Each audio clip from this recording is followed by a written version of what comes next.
Domenica 5 novembre 2017 si voterà per l'elezione diretta del presidente della regione siciliana e dei 70 deputati all'Assemblea regionale siciliana.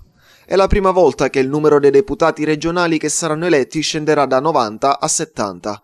Alla provincia di Agrigento toccano 6 deputati, anche se potrebbero essere qualcuno in più, nel caso il presidente della regione siciliana eletto abbia inserito nel suo listino il nominativo di qualche candidato agrigentino. All'elettore che si presenta al seggio munito di documento di riconoscimento valido e della tessera elettorale verrà consegnata la matita copiativa e un'unica scheda elettorale sulla quale esprimere il proprio voto segreto nella cabina. 7 le persone impegnate in ogni seggio elettorale per permettere lo svolgimento delle operazioni di voto, il presidente, il segretario e 5 scrutatori.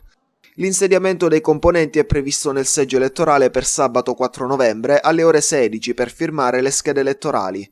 Gli scrutatori si presenteranno al seggio con in mano già la notifica di avvenuta nomina.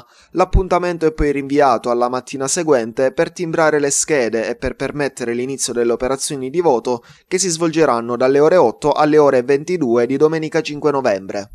Terminate le fasi di voto, il seggio andrà quindi chiuso e riaperto lunedì mattina per cominciare lo sfoglio delle schede elettorali. Un impegno di 3 giorni quindi per presidente, segretario e scrutatori, ai quali andranno dei compensi economici che saranno inviati dalla Regione Sicilia ai vari comuni. Al presidente del seggio andranno 155,92 €, al segretario e a ognuno dei 5 scrutatori 126,68 €. Per le elezioni regionali i segretari di seggio e i presidenti non possono appartenere al medesimo nucleo familiare né possono essere legati da rapporto di parentela o affinità fino al 3° grado.